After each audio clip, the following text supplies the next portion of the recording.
Meet Jinnu, a guy who's basically married to one game, Tower of Trials. While everyone else is still struggling through early levels, he's already conquered everything. Not just cleared it. He's the only player in the world to reach level 100, the undisputed rank 1.1. But the moment he finishes the game, reality begins to change. The world of Tower of Trials becomes real. Skills, monsters, and systems all bleed into everyday life. For Jinnu, it's the perfect scenario. He knows everything, every mechanic, every hidden trick. This is his world now, and he's completely in control. Just as everything starts going perfectly for him, Truckcoin decided to say hi, and Jinnu was left in a 10-year coma, removed from the very world he was meant to dominate. When he finally wakes up, everything has changed. Even his parents now have summons, and the news is filled with people clearing dungeons like it's completely normal. Then a system notification appears, asking if he's ready to start the tutorial. Not long after waking from his 10-year coma, my guy resumes life at home, but with a very different twist. He absorbs everything he can about this new world that has merged with the video game. For example, duels and raids are now everywhere.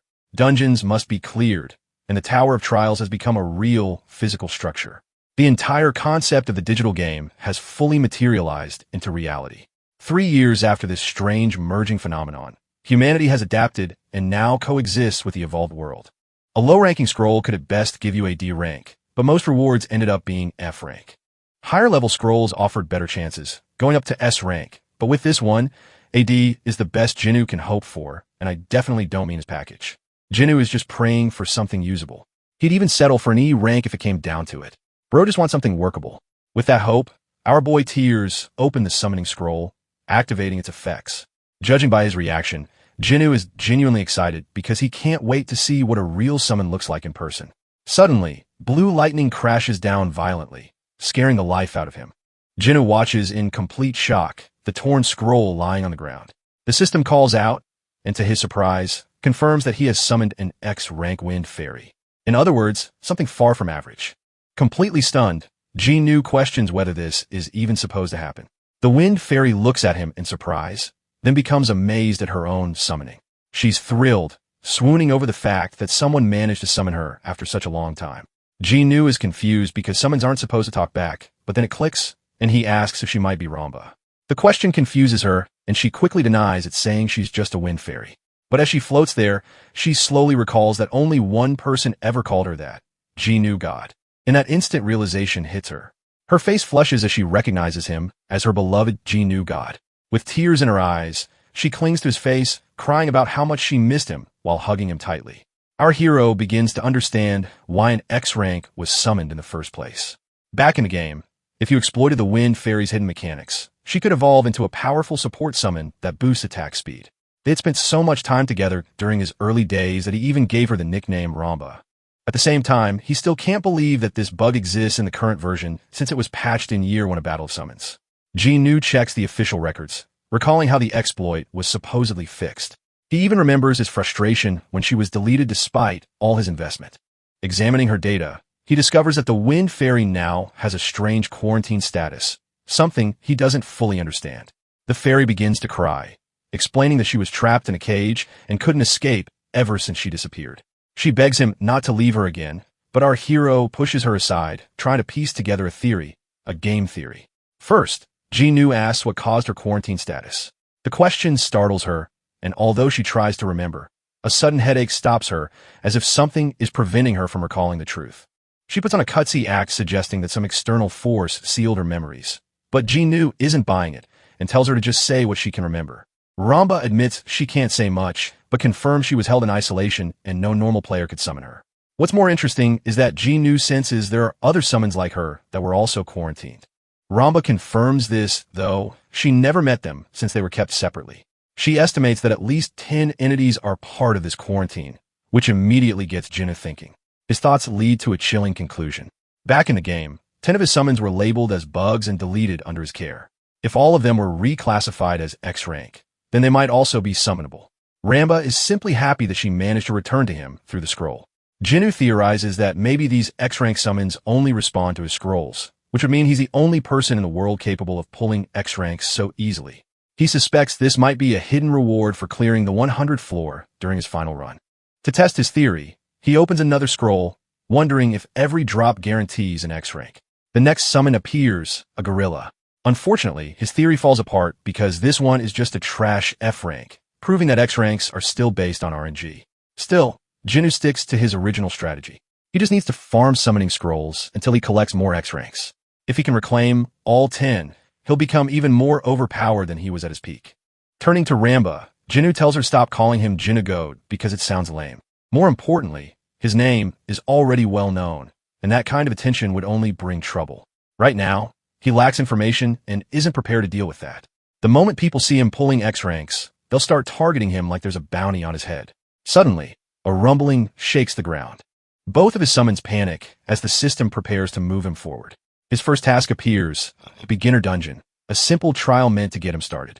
Jinwoo feels a bit uneasy. He may have cleared thousands of dungeons in the game like a no-life, but this is real life now. It's a completely different situation. Taking a deep breath, he admits he's scared, but reminds himself that he won't be fighting directly and that this is just a tutorial. With that reassurance, he steps forward as the system instructs him to head toward the entrance. Once inside, Jinwoo is slightly taken aback.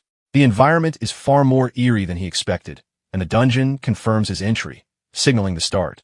Following the tutorial, the system explains that dungeon battles use team-based summons with up to 5 per side. Since he currently has 2, Wind, Fairy, and Gorilla, the system prompts him to assign them to his slots. Jinwoo reflects that the safest strategy is always entering with 5 summons. Going in with just 2 is risky, but not impossible. After all, he's fought uneven battles thousands of times before. Knowing the mechanics inside and out, Jinwoo selects yes and assigns his summons. With both monsters ready, it's time to face the enemy. A low growl immediately puts him on edge. The opponent is a gray wolf, and the objective is simple: defeat it to escape. First, Jinwoo assesses it as an F-class monster. Then a shield forms around him, protecting him in a honeycomb-like barrier, just like in a game. But in reality, the stakes are far higher. Once the shield breaks, a single hit means instant death. No respawns, no second chances, straight to the Shadow Realm. The wolf's intimidating aura doesn't help, even if it's only F rank. Jinwoo sends in his gorilla like a rocket, but the idiot just stands there roaring instead of attacking. It's so slow that even the wolf hesitates. Embarrassed, Jinwoo quickly orders the fairy to step in. Ramba uses her skill, Wind Pressure, boosting the gorilla's attack speed. With the buff applied, the gorilla suddenly moves with explosive force. Jinwoo is satisfied with the result. At the same time, the gray wolf charges forward to meet the attack. What worries Jinwoo is the wolf's size. It's much bigger than it should be. For the first time, he's unsure if his gorilla can win. This isn't a game anymore. Anything can happen. The clash begins as the wolf lunges first, biting into the gorilla and taking it down instantly, sending Jinwoo's stress through the roof. He yells at the fairy to do something, but she's already doing everything she can. With another boost, the gorilla surges forward and lands a powerful punch straight into the wolf's throat, knocking it back several one last time. Ramba pours in her energy, pushing the gorilla to its limit. Empowered, the gorilla leaps and slams down with a devastating blow, tearing into the wolf's body. It follows up with a relentless barrage of punches, making sure the monster stays down. When it finally stops, Jinwoo and the fairy watch nervously. But in the end, Gorilla Boy stands victorious, having successfully eliminated the threat. It even roars in excitement as it celebrates. Our hero finally feels relief after surviving his first dungeon and is rewarded with 2 strength runes.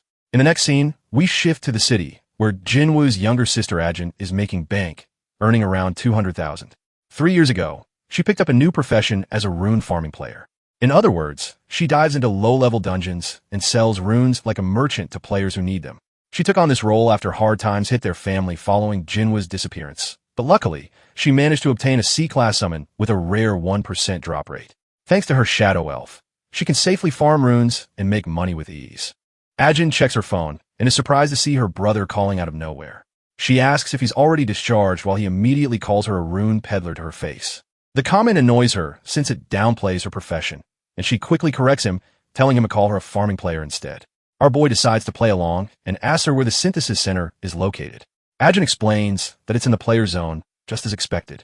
Ever since the Tower of Trials manifested in the real world, people had to establish special areas for game-related activities. That's how the player zone came to exist. It houses synthesis and enhancement centers, all conveniently built near the tower. In the next scene, Ajin sits across from her brother at a table, explaining that real-world locations like Jamsil and Houndy have essentially become towers of trials. So far, Korea only has those two, but the player zone he's looking for is located around them. Jinwoo realizes it makes sense to place player facilities close to the towers. More importantly, Ajin becomes curious about what rank he obtained. Keeping things simple, he tells her he only got E and F rank summons, which excites her since even E ranks have about a 5% drop rate. Our boy stays casual, not revealing that he actually hit the jackpot. Still, he asks for her help since he wants to adapt to the system as quickly as possible. In return, he offers her some pocket money, even though Ajin admits she earns far more than him. Teasing her, he jokes that he might become the world's greatest player through some twist of fate. Ajin doesn't buy into his delusion, believing that players like Rachel or Xenos are untouchable, basically gods from another level. Jinwoo, however, takes it as a challenge and simply asks her to show him the player zone so he can see it for himself. As they walk, Ajin learns that he summoned a wind fairy, which she finds strange since she's never heard that type before. Curious, she asks him to show it, but he refuses, which offends her because they're supposed to be siblings. Jinwoo instead asks her to show her summon first, and Ajin confidently agrees, telling him not to be too shocked. Honestly, he's curious what kind of summon gives her this much confidence. The answer is a C-rank shadow elf, and his face instantly turns blank. It's not even anything special in his eyes, which annoys Ajin since she believes summons like this are considered elite among players. Deep down, though, Jinwoo sees C-ranks as nothing more than fodder, units he wouldn't even bring into a dungeon. He politely greets the elf and even asks if it can speak Korean or say hello, but both Ajin and the summon stare at him like he's lost it. Ajin is completely confused by her brother's strange behavior, but in reality, he's testing whether all summons can talk. It turns out this one can't. Ajin even points out that summons aren't supposed to speak, giving him a reality check after dealing with Ramba. Now it's his turn to show his summon, but he straight up ghosts her and refuses. Ajin feels betrayed, like she just got scammed by tech support, while Jinwoo avoids showing anything because Ramba can talk and would draw attention. She calls him a scumbag and chases after him. Later, Jinwoo arrives at the player zone, which feels like a completely different world. The Jamsil area looks drastically different since the towers appeared, with corporations tearing everything down. It makes sense. No one wants an amusement park next to a tower filled with danger. At the same time, Jinwoo finds the idea thrilling. Ajin reminds her clueless brother that dungeons make the area dangerous, so it's not a place for fun. While that's true, Jinwoo can't help but feel excited seeing things in real life that he only experienced in the game. He quickly spots the exchange zone, where players trade items like scrolls and runes. It brings back memories of his time in the game, especially when he used to spend alongside his whale-rich friend. Ajin also points out the information desk, suggesting he use it whenever he needs help beyond the basics. Since he's a beginner, she recommends enrolling in an academy near player headquarters. Jinwoo reassures her that he'll be fine, believing he already has everything he needs. His focus is on growing stronger on his own within the zone. Ajin is still worried, but Jinwoo tells her to head home while he stays behind for a bit. She finds his behavior strange since his discharge, almost like he's a different person. Still, she convinces herself that he's just trying to work hard in his own way and decides to keep an eye on him when needed. They say their goodbyes, and later Jinwoo finds a secluded area where no one will notice him. He immediately summons Ramba, who excitedly greets him at full volume. He quickly shuts her up, telling her to stay quiet. Confused, the fairy doesn't understand, but Jinwoo firmly instructs her never to speak out loud in the real world. He explains that their conversations would attract attention, so she's only allowed to talk inside dungeons. With that settled, Jinwoo shifts his focus to his next goal, earning money to fund dungeon raids. Checking his balance, he realizes he's completely broke, just like a typical gamer in real life. Reality hits hard when he sees he only has 12-1 to his name. The thought of going back to part-time jobs makes him miserable. While others might suggest asking his parents for help, he refuses. His mother already works 3 jobs just to support the family, and asking her for money would feel like disrespecting her efforts. Feeling useless, he accepts that he has to start from scratch. The reason Jinwoo became unbeatable in the game was because he never spent real money. He was completely free to play and still reach the top, which honestly sounds unreal. That mindset gives him hope that he can climb from zero again. Suddenly, his eyes widen when he sees a transfer of 500,000 points. Shocked, he checks the source and realizes it's from his mother, who sent him money knowing he would never ask for it himself. The gesture overwhelms him. This is the same woman who cared for him during his 3-year coma and during countless struggles, truly the definition of a selfless parent. Jinwoo wipes his tears, grateful for her kindness, and swears to succeed no matter what to make his family proud. 3 lost years won't stop him. He's determined to use every second to rise again and gather the resources he needs for dungeon raids. That determination leads him to buy 3 more summoning scrolls. His first objective is to build a proper team. He pulls a slime mass and a horned butterfly, both F ranks, but his luck turns around with a third summon, an E rank poison lizard. That's a solid outcome, beating the odds twice in just 5 pulls. The poison lizard has decent abilities, though he absolutely hates using the slime mask and is forced to keep it for now. Honestly, it's got a face only a mother could love. With his team assembled, Jinwoo prepares to raid more dungeons and push their growth further. The system revolves around farming, hunting, and opening scrolls, and Jinwoo is more than ready to grind. If he can recover all of his X-rank summons, he'll have the power to crush every obstacle standing in his way. His main plan is to acquire and recollect the remaining X-ranks. With the initial preparations finished, it's time for the real work. Jinwoo searches for a dungeon location. In the game, it was simple since he just had to tap a spot, but now he's curious about how the real system works. It surprises him to the point that he even startles himself and others. That's because he learns that having a summoned creature alone isn't enough to enter a dungeon. Gates appear all over the country regardless of location, and difficulty is measured through energy emissions for ranking. But no matter how easy a dungeon is, people can't just enter freely unless they are officially registered. Our boy sulks because he has the worst luck imaginable. The fact that he awakened after this law was implemented hits him even harder. His little fairy is currently his only comfort since she supports him. Feeling slightly better, Jinwoo pats her head before suddenly receiving a call from his sister. Ajin asks when he's coming home for dinner, but he tells her he'll eat on his own. He then asks about the player registration process, which she conveniently forgot to mention. Jinwoo already knows she didn't bring it up, but in reality, the regulation is recent. Too many people were dying inside dungeons, forcing the government to introduce strict policies. The situation became so chaotic that agents now hover around every gate to verify entries and prevent new incidents. Jinwoo realizes how slow and tedious the process is, but also makes him wonder if it's intentionally designed to control players. If everyone became a player chasing wealth, the entire social system could collapse. On top of that, there's also a ranking system that lists players locally and globally. Korea is so low-ranked that it doesn't even appear on the international board. Ajin feels disappointed, thinking that if Jinwoo God were around, they would rank higher, completely unaware that she's talking about her own brother, the legendary player. The call ends, and Jinwoo decides to rest for the day. The next morning at home, food is ready.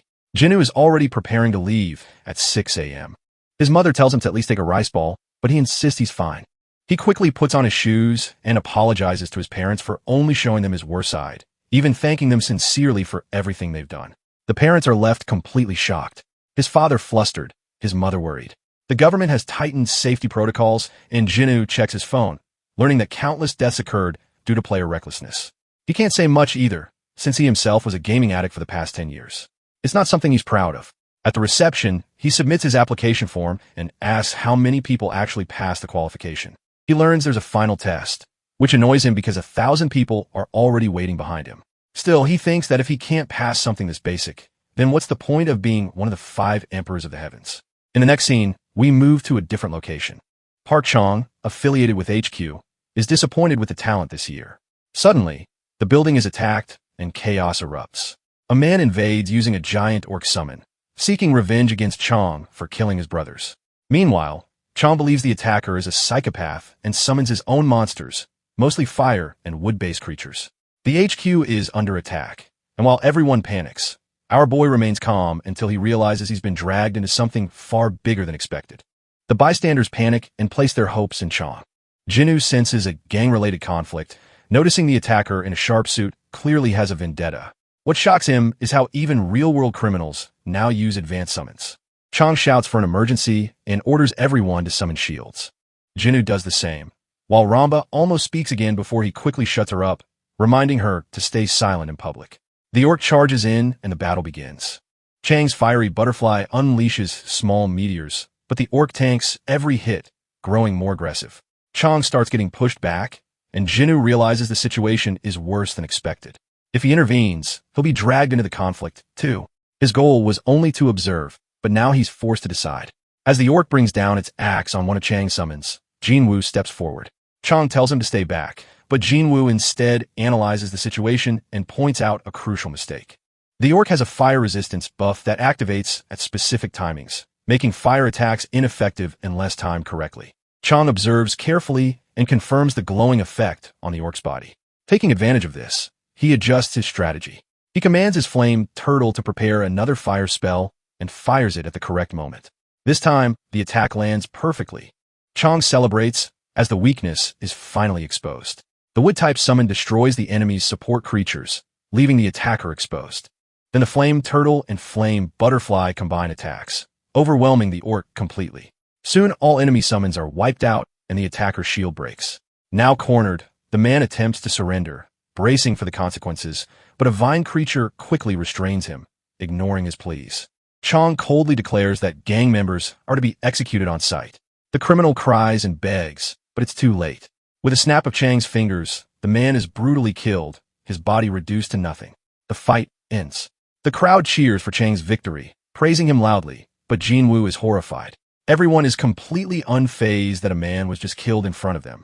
That moment makes him realize the world he knew has already changed. Survival will require far more resolve than he expected. Chang approaches Jinwoo and thanks him sincerely for his earlier help, saying it allowed him to eliminate the terrorist. Grateful, he offers a reward. Using this opportunity, Jinwoo reveals that he hasn't registered at headquarters yet. The man is completely stunned by this information because this is the same kid who just gave him excellent combat advice while still being a total beginner. Chang asks for his ID card, assuring him that it's all they need for verification. Jinwoo hands it over, and Chang promises that a reward will be given after a quick background check. Satisfied, our boy leaves while Chang quietly watches him go and immediately contacts a friend, forwarding some data. He wants a full investigation into Jinwoo's background. In the next scene, our boy hands a pastry to the fairy for staying quiet, and she happily eats it. Even though Jinwoo understands that players usually struggle with their summons, he finds it surprisingly easy to keep her satisfied with something this simple. Still, something about all this is bothering him. Even though he didn't plan to get involved, everyone inside that building would have died if he hadn't stepped in. The world is different now, and he can't fully adapt to it yet. Jinwoo knows he has to keep climbing by hunting stronger targets. Summoning scrolls are essential for him, especially if he wants to recover the remaining X-rank beasts. His priority list includes the drill instructor and the explosion dragon mage. Luckily, both can still be obtained from low-rank scrolls. With that in mind, Jinwoo decides it's time to make his next move. Later, Chang's report comes in, and it completely shocks him. The new kid was hospitalized for 3 years, which explains why he was unregistered. That also lines up with the timeline when the world changed. However, what he can't understand is how quickly the kid decided to pursue registration right after being discharged. Looking over the file again, Chang has to question if what he's seeing is real. Trying to stay composed, he personally calls the examiner and replaces them, deciding to oversee the test himself. Something about Jinwoo's adaptability is too unusual to ignore. To Chang, this feels like watching a miracle in motion. Meanwhile, Jinwoo arrives at the waiting area with a visibly disappointed expression. There are too many people, and as an introvert, he's already overwhelmed. Everyone is here for training and certification, meaning passing this stage will take time. Still, Jinwoo remains calm, sitting quietly and acting like he's already above it all. Soon, the examiner appears, and it turns out to be Park Chang-suk himself. The first part of the test is a written assessment. Later, when Jinwoo meets Chang directly, the man mentions he didn't expect to see him here so soon. Chang calls it fate and asks about his training progress. Jinwoo, however, remembers it differently. Earlier, during a lecture, he was bored while sitting with Ramba. They were even teaching one of his old game combinations, which he found unimpressive in real time. Chang then brings up the reward application and says he has one more question before proceeding. The question surprises Jinwoo. It's whether he's a gamer. Jinwoo is stunned. Apparently, gamers is now an official term used for people who played Battle of Summons in the past. Around 70% of rankers fall into that category. Chang assumes this because Jinwoo was casually talking about buffs like an experienced player. Jinwoo confirms it, which immediately changes Chang's expression. He asks about his experience, but Jinwoo doesn't want to admit the full 10 years. So, he simply says 1 year. That alone shocks Chang. Most rankers couldn't even last half a year. So, hearing 1 year makes him visibly impressed. Meanwhile, Jinwoo is confused by his reaction. Chang then presents the rewards. Jinwoo is given 2 choices. One is instant player registration along with a possible HQ position, and the other is a cash reward of 5 million won. Chang clearly expects him to choose registration since it's objectively better, but Jinwoo instantly chooses the money instead. That decision shocks everyone. Turning down both registration and a job offer makes no sense to Chang, but Jinwoo doesn't care. He believes he can register on his own and has no intention of joining HQ. His priority is summons. Later in the player zone, a staff member recognizes him and explains the practical exam rules.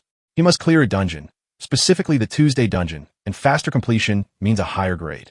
Chang observes from afar, still stunned by the rejection. Even more surprising is Jinwoo's exam sheet.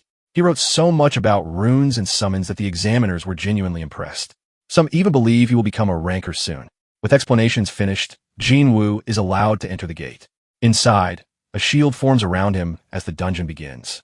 The environment is filled with toxic slime monsters, and the objective is simple: defeat them and escape quickly. Jinwoo activates Ramba's buff ability, boosting his summons, especially the gorilla's attack speed. The dungeon is structured like a maze, and most players get lost trying to reach the boss. However, Jinwoo recognizes the optimal route immediately. The slimes are slow, so the best strategy is to rush straight to the boss. Following his instincts, he and his summons take the shortcut, but then red warning screens appear. The boss is spawned earlier than expected. A massive slime towers over him. Without hesitation, Jinwoo sends Gorilla forward. The gorilla leaps and slams down with crushing force powered by Ramba's buff. The impact obliterates the slime in a single hit. What follows is a barrage of punches, reducing the monster into nothing but paste. Even F-rank enemies suddenly look dangerous under this power. Jinwoo becomes more excited as he realizes how strong his summons can become. Within moments, the boss is defeated and the dungeon is cleared in 5 minutes. For Jinwoo, this still feels slow compared to his old game records where he cleared dungeons in under a minute. Shockingly, this performance breaks the Korean record, unlocking an achievement. Jinwoo is stunned, but he receives 3 advanced summoning scrolls and 2 abrasives as a reward. What confuses him most is that this best record is still only 5 minutes. Meanwhile, HQ is in chaos trying to process the new record. At first, they assume it's Kong Jian, but they quickly realize it's someone unknown. Jinwoo, a name that doesn't even appear on a ranker list. Yes, a non-ranker has broken the record, the #1 record at that. A formal meeting is immediately called to discuss the achievement. Everyone is impressed, but Chang is the most hyped of all, practically convinced the kid is a generational talent. In other words, he wants to secure him no matter what, or at least prevent any other country from taking him for the sake of national survival. Chang strongly recommends that they register him as a player immediately, since time attack records are divided into national and global rankings. The previous Korean record was 6 minutes, while Rachel holds the global record at 2.5 minutes. And now Jinwoo has completely shattered the Korean record on his very first attempt. Because of that, Chang believes a normal evaluation is pointless. Someone like this deserves special treatment. Back to Jinwoo, he's actually a bit disappointed with how average his record feels. Chang suddenly rushes over calling his name with an almost overly excited energy, praising his performance. He asks how Jinwoo managed to do it, but Jinwoo keeps it simple and doesn't explain much, thinking the praise is exaggerated. Then Chang hands him his official player license card. Jinwoo is surprised he got registered so easily without any real trial. However, Chang is still curious about his method. Jinwoo hesitates because revealing it could change everything. Korea's ranking, his personal freedom, and his safety. The upside is fame and money, but the downside is becoming a target or even getting control for information. Since the risk is too high, he avoids answering and instead calls out Chang for being too forward. Chang takes the refusal seriously, but also understands that this kind of gamer strategy is personal. He also admits that Korea urgently needs talent like Jinwoo. From this interaction, Jinwoo realizes Chang isn't a bad guy. He actually follows through properly and listens. That makes him consider whether using the country system could actually help him grow faster if timed correctly. He then asks to move somewhere quiet. In the next scene, Chang is practically pleading with him, emphasizing how much the headquarters needs his help, especially knowing he was just in a coma for 3 years. Chang apologizes again for the background check, explaining that unregistered skilled individuals often turn out to be criminals or gang-related players. Jinwoo feels slightly annoyed, thinking there's no point in investigating him further anyway. Chang agrees, but also notices something unusual. Most people feel pressured when national support is mentioned, but Jinwoo remains completely calm, as if he fully understands his own value. While casually sipping coffee, Jinwoo asks what exactly the country can offer him. Chang quickly responds that he can provide full cooperation, though it sounds vague. He explains that, as an assemblyman, his position is tied to public elections, meaning strong results could increase his authority. In short, he's a politician looking for leverage. He then asks Jinwoo to support him, so he can in return provide full assistance. but the offer feels underwhelming to Jinwoo since there's no clear personal reward. Still, he agrees under one condition, a 1-month trial period. During that time, he'll focus on his own growth and decide later if cooperation is worth continuing. If not, he'll walk away and return everything. Chang interprets this as a trial partnership. It's bold, but it's his only chance to secure Jinwoo. They shake hands, both sides agreeing to the temporary deal. Jinwoo adds another condition. He wants confirmation that news of his record won't spread across the country since he's concerned about safety. Chang initially says HQ can handle his protection, but quickly realizes even they may not be enough for someone like Jinwoo, especially given how easily he handled the dungeon. So, he accepts the condition, though he admits total information control isn't possible. They part ways on that note. Jinwoo leaves satisfied and immediately checks his rewards, especially the advanced summoning scrolls. He knows record-breaking rewards are valuable, and although opening them sounds tempting, gambling isn't his priority. Selling them seems smarter. Then he remembers the player web system, where all player data and trading listings exist. After installing and checking it, he's shocked each high-grade scroll is worth around 3 million won. That means he almost made 10 million won from a single dungeon run. Jinwoo quickly realizes his financial situation might change much faster than expected. He plans to sell the high-grade scrolls and reinvest in the low-grade ones, focusing only on the summons he needs most. However, when he checks low-rank scroll prices, he's confused. They're listed at 5,001 each despite being easy to farm. The market is flooded with sellers, yet prices remain fixed. Realizing he needs more information, he calls his sister Ajin again. After explaining the situation, she tells him the HQ buys scrolls in bulk to support rankers. That's why the minimum price stays at 5,001. However, she adds that the system might change soon since it was created during the early era, and HQ no longer needs as many scrolls. That information immediately gives Jinwoo an idea. He hangs up and decides to meet Chang again the next day. Chang is happy to see him and asks what he needs. Jinwoo requests large quantities of low-level scrolls instead of high-grade ones, which surprises him. Most players want the opposite. Jinwoo asks for as many as possible, and Chang explains that HQ processes around 50,000 low-grade scrolls daily, meaning supply is not an issue. He briefly worries Jinwoo might be trying to resell them, but Jinwoo clarifies there's no point since the market is already saturated. Chang becomes even more intrigued by his thinking. Jinwoo isn't acting like a normal player. His strategy is completely different. Still, Chang agrees, but he has one condition of his own. All he wants in return is a single piece of information that could benefit HQ given his position and responsibilities. If he gets caught supporting him behind the scenes, public trust in him will collapse. So, if Jinwoo can provide useful information, it has to be treated as a formal business transaction instead. In other words, our boy realizes nothing is being handed to him for free, which is fine since he doesn't want favors anyway. He agrees to the deal and starts explaining the concept of shaving seconds off achievement records. Normally, clearing a dungeon in first place grants 3 high-grade scrolls as a reward, but the same reward can be obtained again if another player breaks that record. In short, players can repeatedly beat the record by even 1 second, effectively resetting it and farming rewards over and over. This turns time attacks into a system for stacking scrolls. On top of that, it benefits the Korean Association as a whole, since stronger players improve national rankings. Chang admits they've already experimented with the idea, but most players haven't properly used it yet, so there's still room to apply it. Next, Jinwoo brings up another strategy, this time for the Tuesday dungeon he cleared. Chaein listens closely, practically waiting like an excited puppy, thinking he's about to hear some top-tier secret technique. Jinwoo explains that with this method, most players could clear the dungeon in under 3 minutes. But before sharing more, he ensures the information is worth the price. He increases his demand, adding 50 more high-grade scrolls on top of the low-grade ones.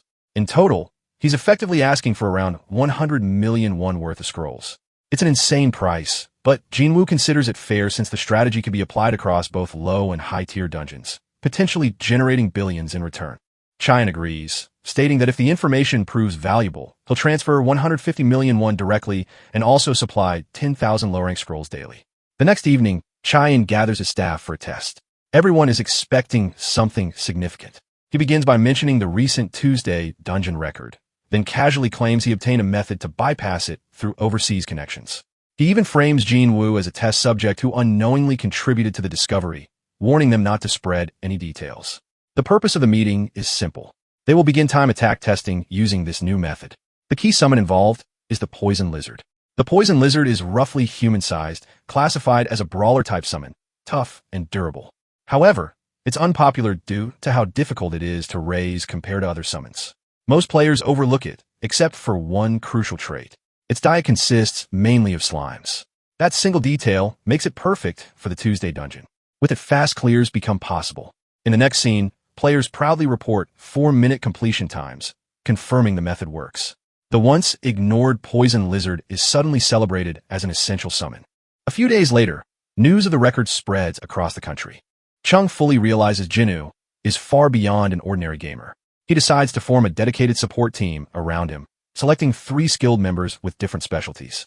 Meanwhile, Jinwoo stares at his bank account, completely stunned by how rich he suddenly feels.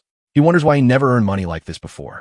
But what excites him most is the 10,000 summoning scrolls he now has access to. Since Chung kept his promise, Jinwoo prepares to hold up his end of the deal. He sets up Ramba for another attempt. Water is poured onto the ground, and the Wind Fairy begins praying to every god she can think of, begging for an X-rank summon. Then the scrolls are opened, one after another. Thousands of summons are revealed, but most are junk. After opening 3,600 scrolls, Jinwoo is left exhausted with nothing valuable obtained. The fairy tells him it's unrealistic to expect an X rank so easily. She explains that summoning her was pure luck, basically god-tier RNG. In reality, even 100,000 low-rank scrolls might not guarantee an X-rank summon. Confused, Jinwoo asks if she understands the system properly. She explains that summons are tied to roughly 10% of the global population, meaning hundreds of millions of possible entities exist. X-rank summons, however, are isolated and unique. This shocks Jinwoo, though he's more focused on the fact that pulling one X-rank out of hundreds of millions is basically lottery tier difficulty. Ramba adds that he is likely the only person in the world capable of summoning X-ranks, but Jinwoo just sulks, realizing how impossible the odds really are. She also mentions that some summon groups have already been fully removed from circulation, making them unsummonable forever. Still, the odds remain brutal. Jinwoo briefly considers switching strategies to mid-tier scrolls, but that brings new problems: cost, efficiency, and scarcity. In the end, he realizes he has no choice but to work within the current system. He opens another scroll with Ramba assisting him. 2 weeks pass. After opening around 140,000 scrolls, he still hasn't obtained a single X rank. During this time, he even moves closer to the player zone for convenience, refusing to rely too heavily on his parents. At the Synthesis Center, Jinwoo notes how much the building has changed along with the rest of the world. What used to be a famous hotel buffet is now a system facility. He holds ticket number 125, while Ramba nervously tells him not to mess up. Inside, he registers Ramba into the synthesis system and begins upgrading her by sacrificing multiple summons as materials. Her level increases to 21 along with improved intelligence.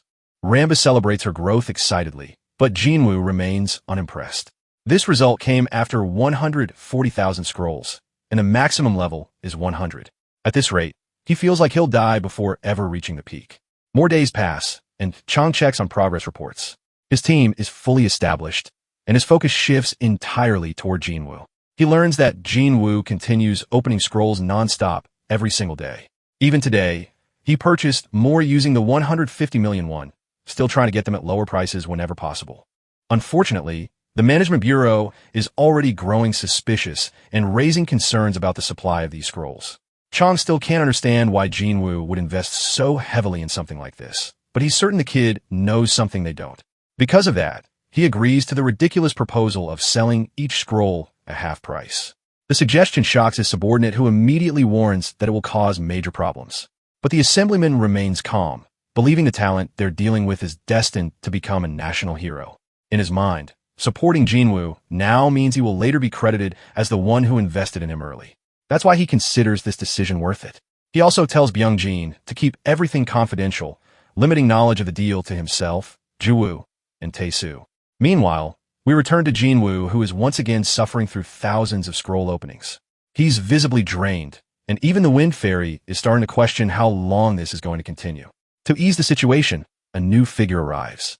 Yu-gi-oh, a stunning member of his new support team. She informs him she's here regarding the proposal.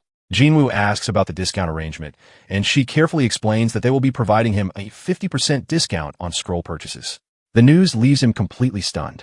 On top of that, she mentions an additional 100 million won budget allocation as part of his operational support.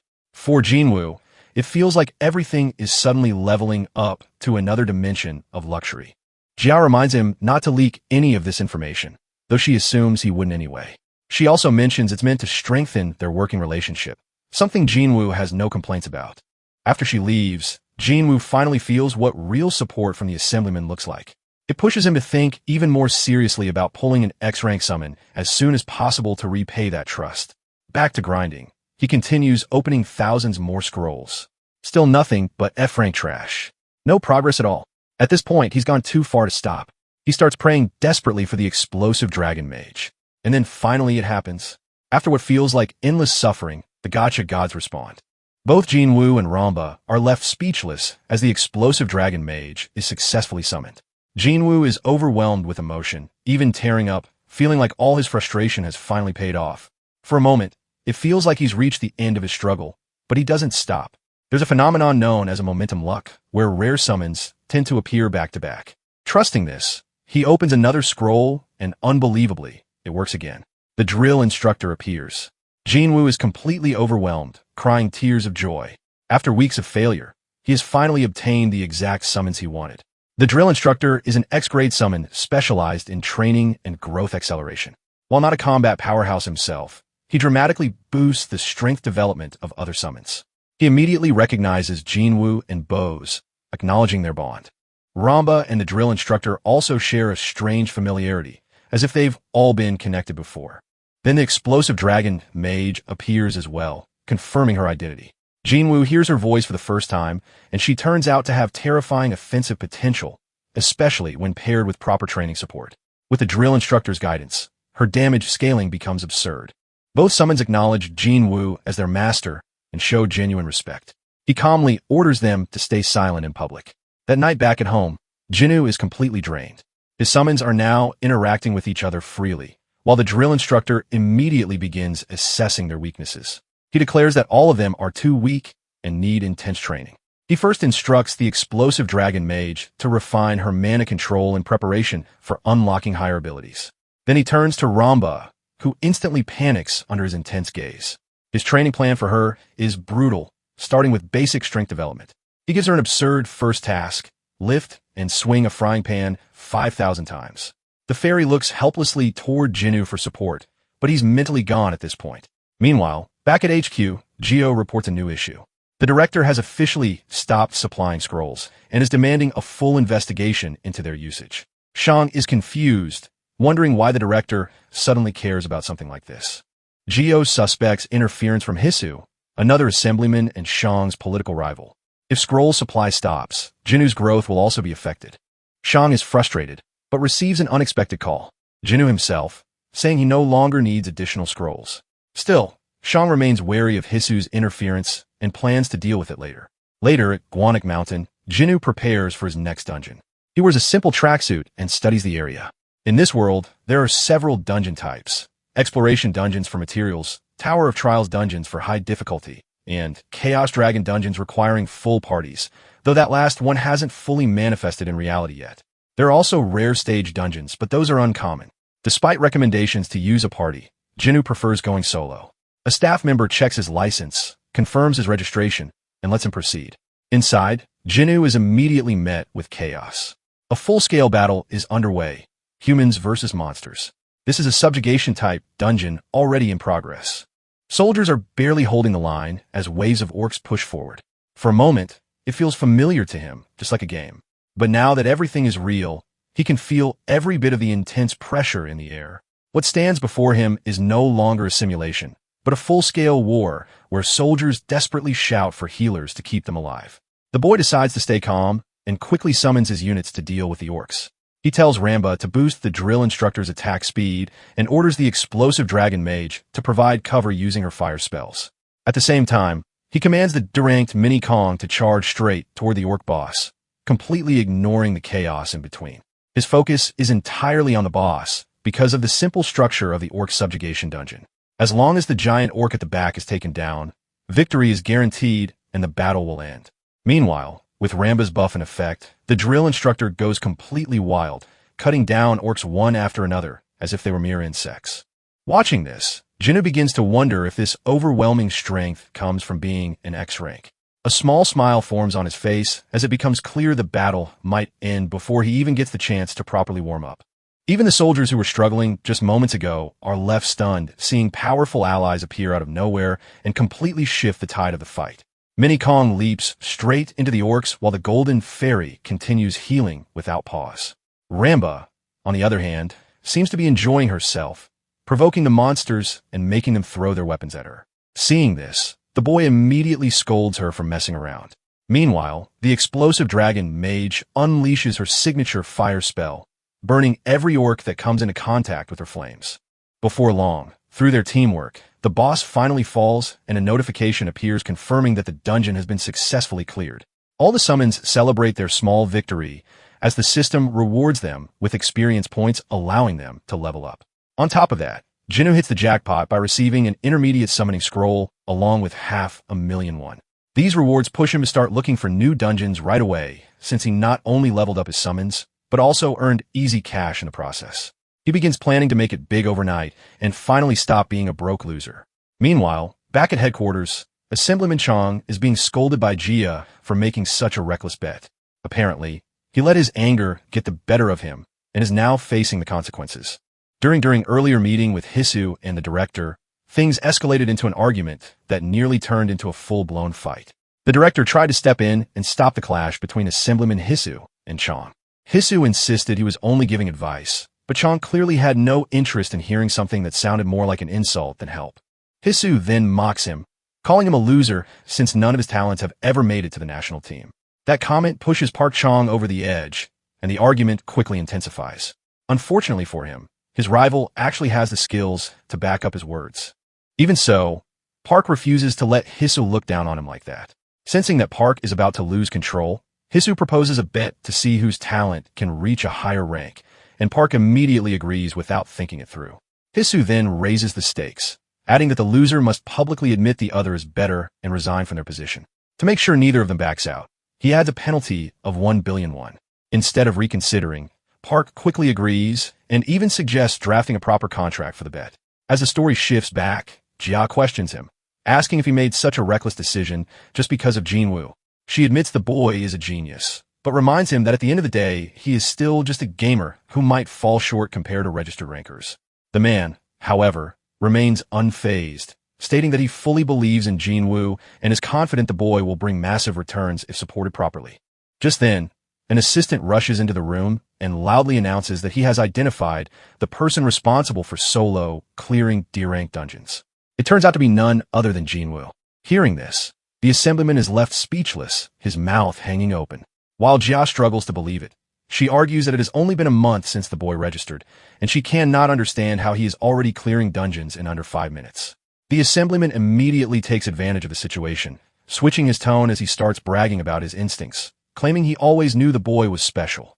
The excitement on his face is obvious as he begins looking forward to winning the ridiculous bet he made. Back at home, the boy lies on his bed staring at his phone screen. He cannot help but giggle while checking his bank balance. The poor guy has never seen this much money in one place before. After farming D-rank dungeons nonstop, he managed to stack up a solid 16 million. The intermediate scrolls turn out to be his biggest source of income, earning him some seriously huge profits. He drops to his knees and basks in the reward of all that hard work, convincing himself he might actually be the chosen one. That is a bit conceited considering his summons did most of the work. Still, he decides to divide the money into different accounts for separate purposes. First, he sets aside funds for monthly expenses. Then he creates another account to share part of his earnings with his family and make them proud. Lastly, and most importantly, he sets aside 10 million, the same amount that got his name into the headlines, placing it into a savings account strictly for personal use. The rest of his balance is reserved for himself. While you can never have enough wealth, Jinwoo understands the importance of investing in his growth as a player. All of his summons are already above level 30. The next step in strengthening them is through powerful runes. It will not be easy, but grinding dungeons daily remains the most efficient method. Still, he wonders if buying a main summon from the black market might speed up his farming. Suddenly, his jaw drops when he sees how expensive C-rank summons are. A weak-looking Thunderbat still costs an eye-watering 20 million. That is not even the worst part. B-rank summons start in the hundreds of millions, and as for A or S rank, none are available at all. He sighs, realizing that B-rank summons are incredibly rare. Even so, it does not discourage him much. He always knew the day would come when he would need outside assistance.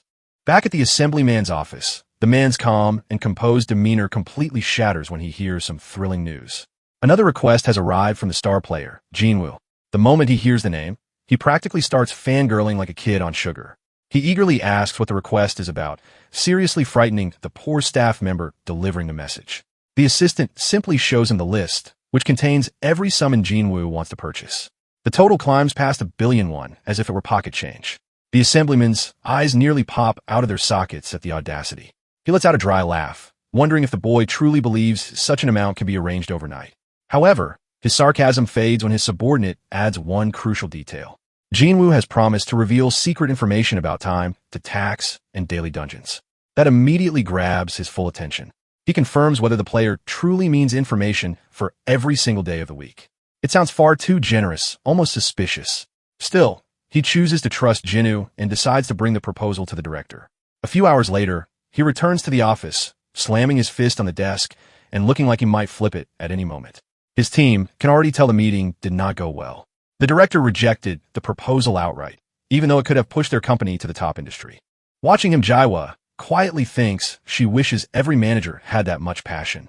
When his subordinate asks what happened, the assemblyman explains that the director wants solid proof of Jinwoo clearing dungeons first.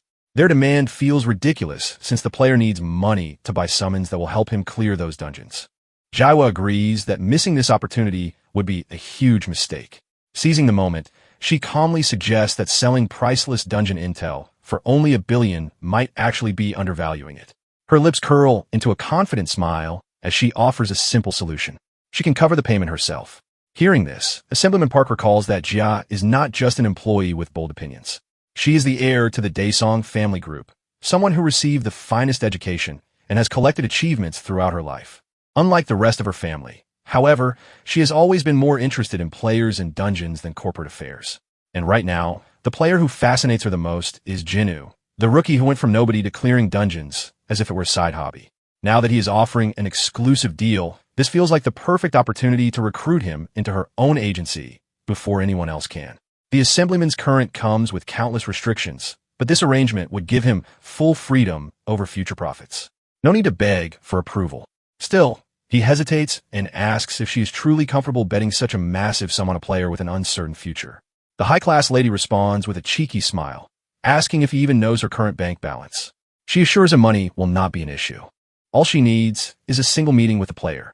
After that, she is confident she will have him firmly in her grasp. Later that evening, she sits alone by the window of a fine dining restaurant. That is when her awaited client finally arrives. Looking sharp in a perfectly tailored two-piece suit, Jinwoo feels slightly surprised at how quickly the assemblyman agreed to the arrangement. From his perspective, all he did was request a formal meeting in exchange for a bit of secret information. It is his first time in such a luxurious place, one that makes even five-star hotels seem underwhelming. The line of waiters welcoming him at the entrance almost makes him feel like a true boss. Just then, a graceful voice calls out to him, leaving him completely speechless. He is stunned to finally meet the woman he has only ever seen on his phone. The Daesung company heiress truly has everything one could ask for. She is intelligent, beautiful, and backed by a powerful family. Honestly, name a trait, and she probably has it. Never in his wildest dreams did he imagine that the genius constantly making headlines would be working with HQ. Curious why she is sitting alone, he asks if no one else will be joining them. She smiles softly and explains that she was the one who reached out to him, not Mr. Park. Soon, exquisite dishes are placed neatly in front of him as Jia delivers the unfortunate news that HQ cannot afford to provide the resources he requested. Mr. Park did everything he could to persuade his higher-ups, but he was met with rejection after rejection. The boy remains completely calm, saying it is a shame they cannot help. He casually adds that he is confident he can climb to number 1 even without their support. However, she surprises him with a new proposal, sliding a drink toward him. She reveals that she plans to establish a management firm built specifically for him and him alone. He nearly chokes, trying to process the generosity of the offer. In his eyes, it is an incredible deal. Owning a company would mean zero restrictions driven purely by profit, which just happens to be his specialty. Still, that is not even his main motivation.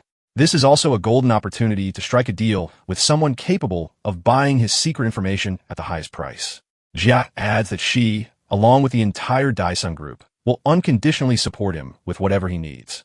Within seconds, he is completely disarmed by her confidence. He bluntly admits that it is hard not to like her. She praises him in return, calling him a talent who deserves such treatment. She tells him they will discuss the finer details of his contract later. For now, she suggests he greet the summons he ordered. Jinwoo's jaw drops.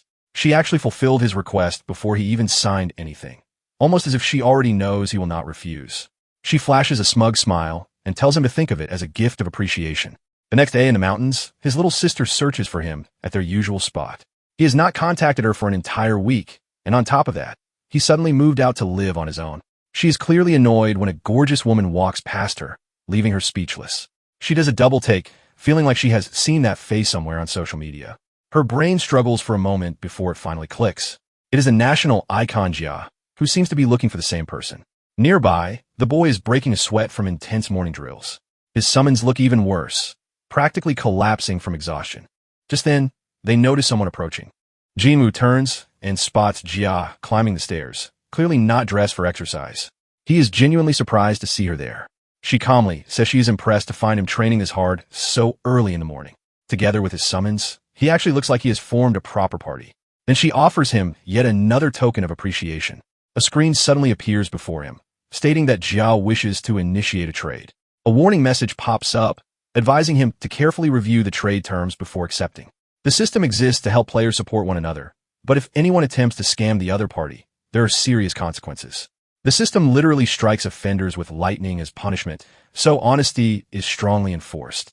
Right before his eyes, he sees Jia's entire collection of summons listed for transfer. In exchange, she asked for absolutely nothing. Without hesitation, he presses accept, and just like that, her entire collection becomes his. Immediately after, he bows to her repeatedly. This gift is far beyond anything he believes he deserves. She brushes it off, saying it is not a big deal, and suggests they move on to the actual contract. She has already decided on the company name, a combination of their surnames. The profit distribution is just as generous. Jinwoo will receive 70%, she will take 25%, and the remaining 5% will go to Mr. Park. The poor man deserves a comfortable retirement someday. Of course, it is not charity. Park will continue supporting them from his position inside HQ. As for the paperwork, she has already arranged for an assistant to handle everything. Jinwoo raises an eyebrow, pointing out that those assistants were employed by HQ. She casually informs him that they have already resigned.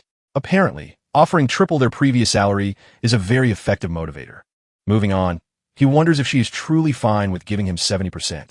She calmly assures him it is not generosity, but a calculated decision that reflects her confidence in his potential. What she does not say out loud is that money is not her real goal. Her true intention is to win Jinwoo completely to her side. Without hesitation, the boy presses his thumb print onto the contract, sealing the deal as the two of them shake hands. Just then, one of his summons notices movement in the forest. In the blink of an eye, it disappears into the bushes. Moments later, violent screams echo through the trees. Shortly after, it returns, dragging two familiar figures like pieces of meat from a butcher shop.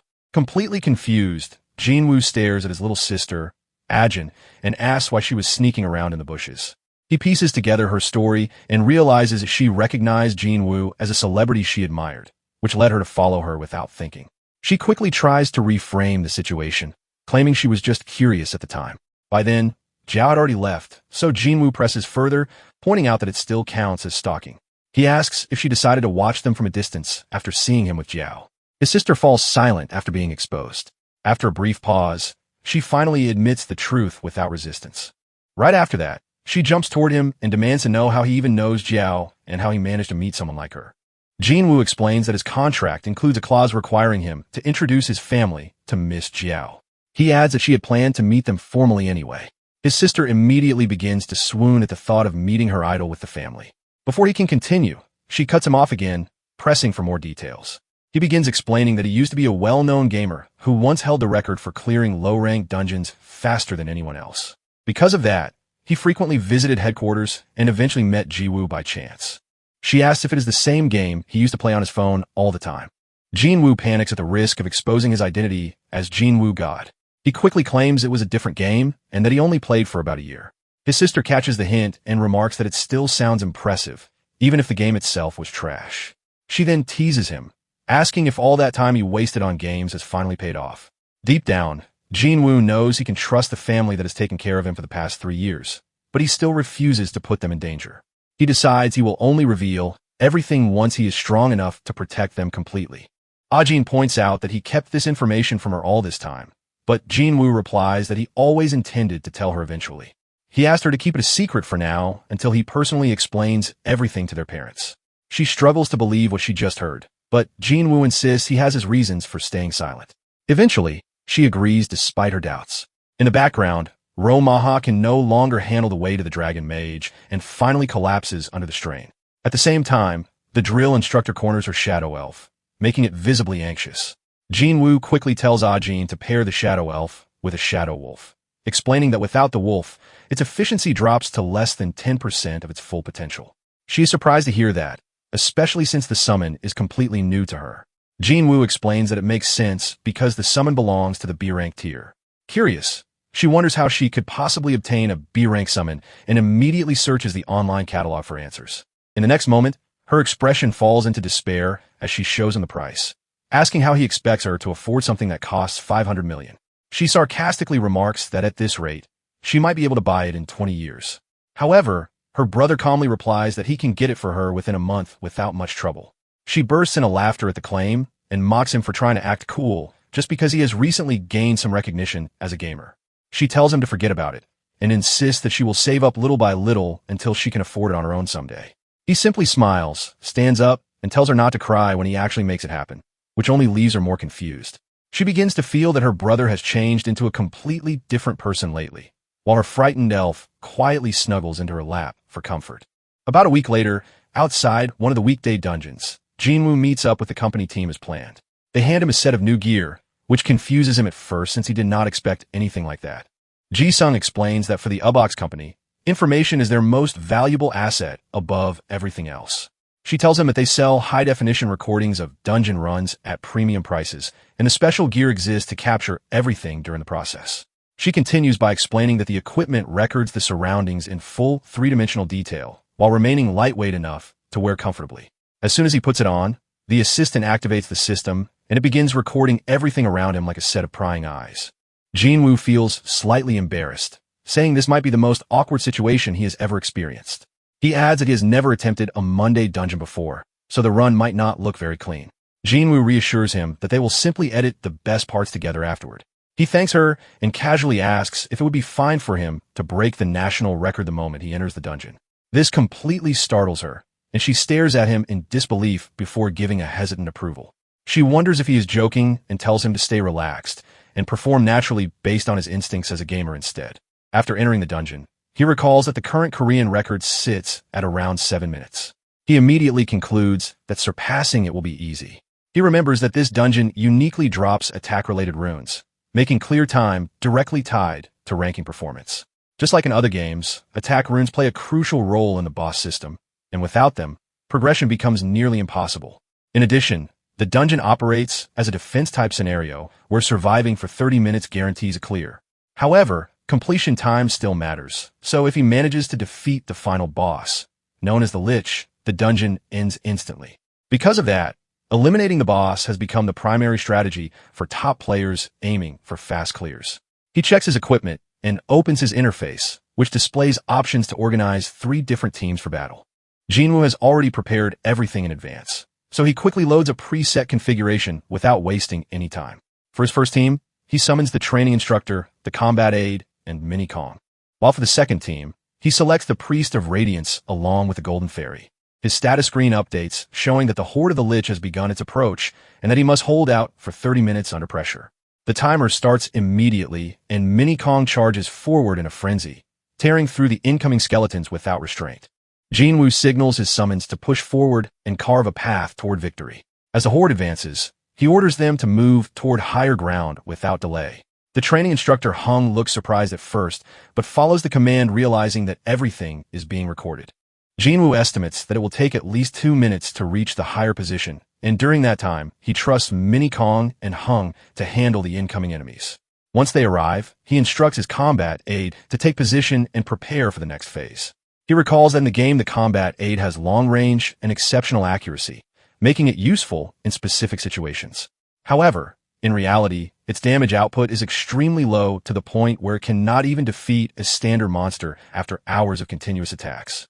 Even so, in this low-rank Monday dungeon, the aide becomes the perfect summon because the Lich has relatively low health overall. He tells the aide to hold fire for now, and then orders Radiance to cast a blessing over the battlefield. He explains that this blessing removes the Lich's dark shield, which normally grants immunity against long-range attacks. Once the shield disappears, he commands the combat aide to begin firing immediately. While Mini Kong and Hung maintain control of the advancing horde, Radiance and Murmury provide support from above. The aide fires its shot, and as expected the damage appears underwhelming compared to the other summons. However, the key detail is that the Lich's health steadily decreases with each precise hit. After several successful shots, the Lich begins to weaken, and Jinwoo notes that with normal runes this process would have taken far too long. That is why most players avoid bringing the combat aide into this dungeon. At that moment, a skeleton slips past Kong and rushes toward Jinwoo, but Hung intercepts it instantly and eliminates it without hesitation. Jinwoo then points out that he holds a major advantage because he can combine runes with Han's abilities to unlock the combat aide's full potential. With that enhancement, even a top-tier Lich can fall from a single decisive strike. The next shot fires, and the Lich suddenly falters as its condition worsens rapidly before collapsing backward. The system screen updates confirming that the boss has been defeated and the dungeon has been cleared in 4 minutes and 12 seconds. The entire squad exhales in relief as the results screen reveals that they have broken Korea's all-time record and unlocked a special achievement. Meanwhile, Jaiwo wonders if he truly intended to attempt a time attack on his very first run, feeling that it might have been too ambitious. She quietly notes that it has only been a week since he obtained his summons, and they would have supported him regardless, even if he failed. The assistant grows anxious and asks if she really believes that Jinwoo can break every record without exception. He continues, saying that while breaking the Tuesday record is impressive, they never discussed how he plans to clear the remaining dungeons ahead.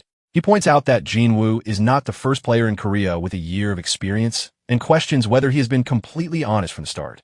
Jinwoo cuts him off and asks if he is worried about the situation, which immediately softens his expression. She looks back at him and tells him not to stress about the investment since she used her personal funds anyway. She adds that even in the worst-case scenario, she will ensure their careers remain secure without any damage. On top of that, she reassures them that their salaries will remain unchanged, which causes both of them to tear up in relief. Jaiwoo reflects quietly, reminding herself that she has more than enough resources to handle any outcome that may come from this decision. At the same time, she cannot shake the feeling that Jaiwoo is hiding something far greater beneath the surface. The confidence he displayed before entering the dungeon made it clear that the challenge meant almost nothing to him from the very beginning. Just then, news arrives confirming that the record has officially been broken, sending shockwaves through everyone involved. The information quickly reaches HQ, where they realize that the low-rank Monday dungeon record has been shattered by an unbelievable margin of 3 minutes.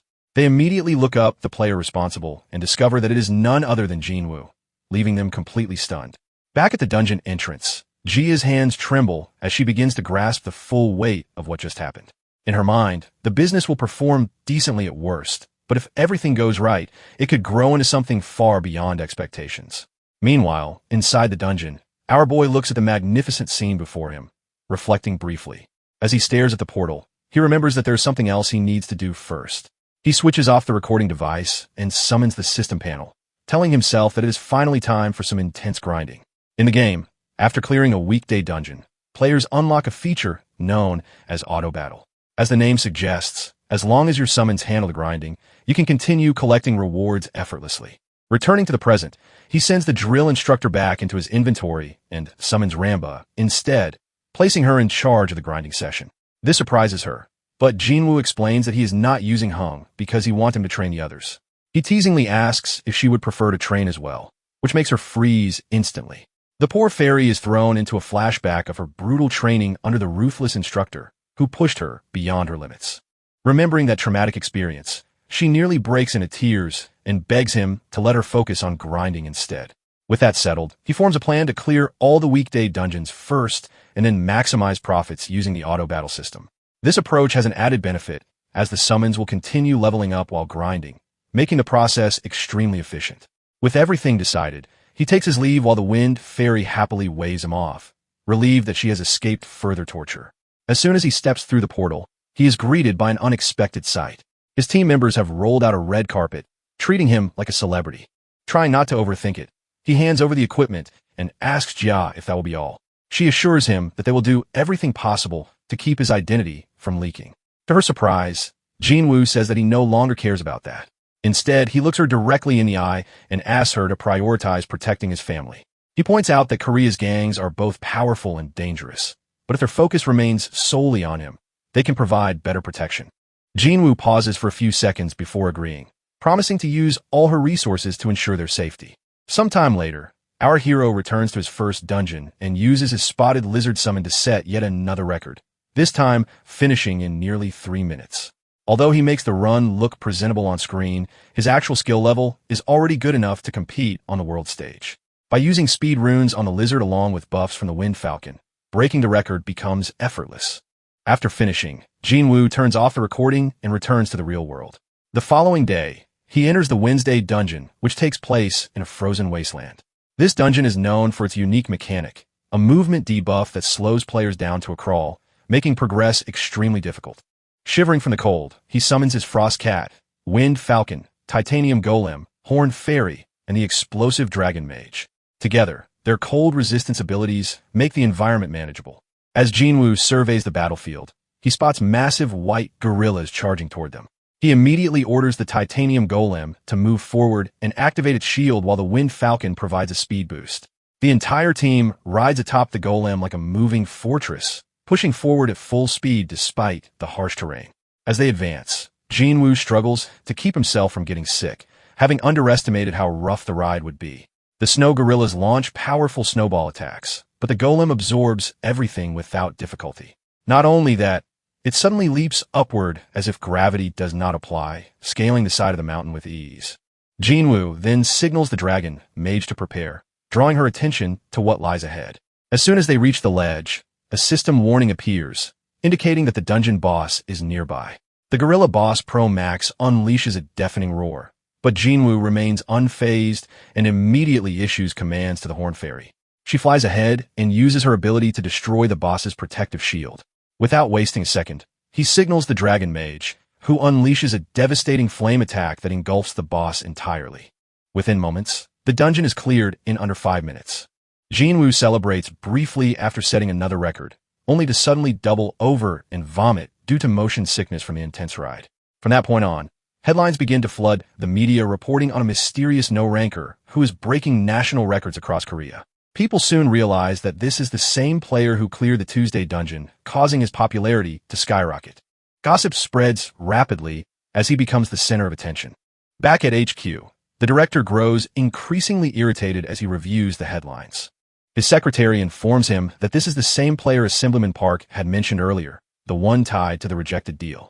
The agreement was that Jinwoo would provide valuable information in exchange for low-rank summons. But Assemblyman Heezu opposed it, insisting that funds should not be released without proof. The director closes his eyes, realizing that the information had been legitimate all along. Taking a deep breath, he admits that while Heezu had a valid concern, results are what truly matter in politics.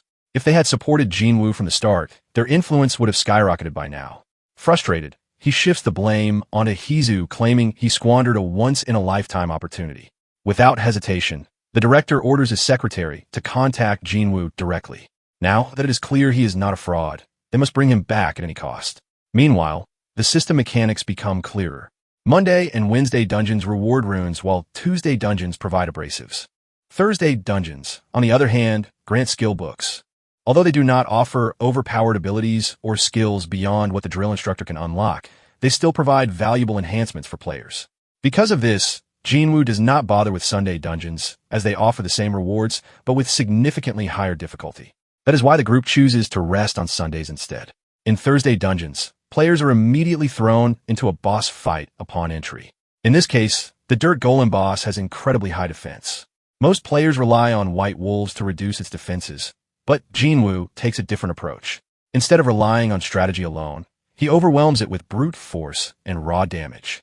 Before starting, he switches off the recording device, knowing that this kind of run would not appeal to viewers.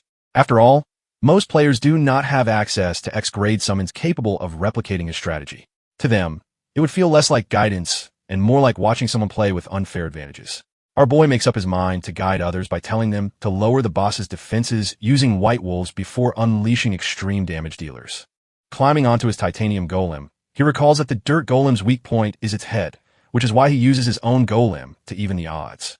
As his summons prepare for battle, he commands them to focus all attacks on the head, a strategy that would make even Thor proud.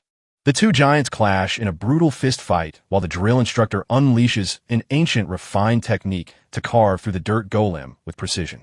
At the same time, the dragon mage rises high into the sky and summons her devastating fire dragon spell once again, reducing the dirt golem to nothing more than a lifeless shell.